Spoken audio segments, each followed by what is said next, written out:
Um, I've been given this 3-month solo exhibition at 78 Derngate, which is a fantastic opportunity, and that's in about 6 months' time. So I've got to kind of crack on and think about what I want to do for this now. So the way I've started it is when I'm out and about, just in general in life, I take photographs, as everybody does probably, but I seem to have a particular kind of thing which I enjoy taking photographs, or that catches my eye.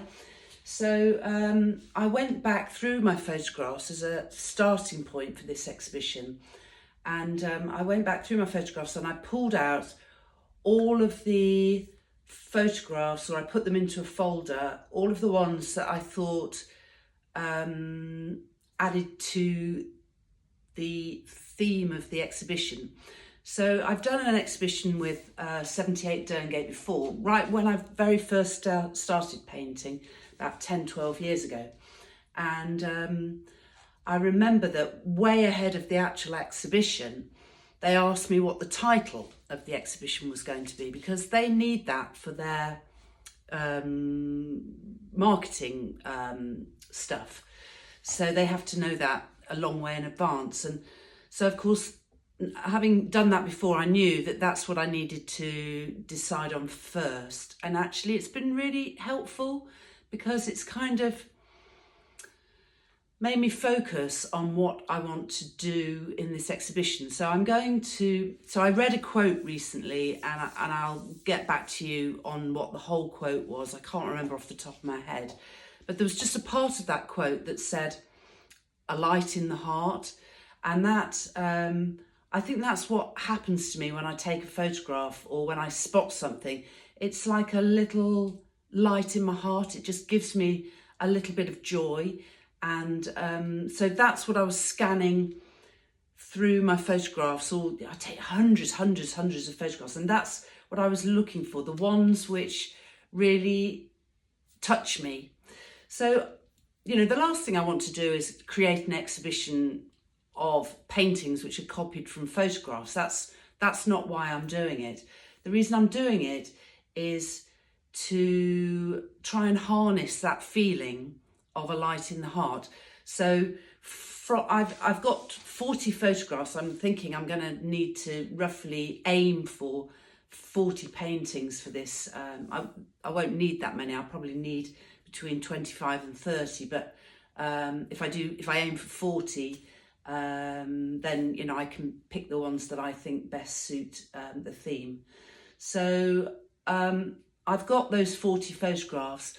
And I'll just show you, I'm now putting them kind of selected. Here they are. They're all laid out on here.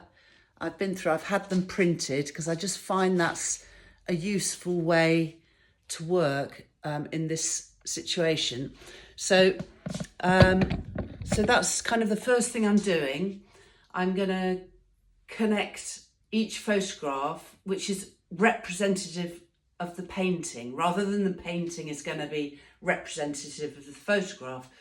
The photograph represents the painting, and it may end up totally different, but it's in my mind, it's where it means that I can position on the walls of the exhibition space. It means I can kind of position and know how big or small I want that image to be, or the feeling that I'm taking from that photograph. It's hard to describe what I mean. I hope I'm coming across right, but if I'm not, you'll just hopefully get the hang of what I mean when you start to see the paintings, because they won't be exactly like the photographs. They'll be sometimes using the composition, or using it may be the theme from it, but there'll be something that connects that photograph with that painting by the time I've finished. And for me, I'm now going to, now I've got the photographs, I'm now going to start going through the surfaces I've got, because you may remember I scrape off excess wax onto boards. So I always have a lot of different surfaces available to start work on. I've just ordered some big ones. These are 80 by 80, so these have just arrived. So I can start thinking, okay, which do I want to be larger pieces? I've got to do, one of these is going to be a koi painting for the Rutland Gallery, because he's sold one and needs a replacement. But the other one, I can start thinking now, okay, which of these images do I want to be on a larger scale? So that's where I'm up to for now.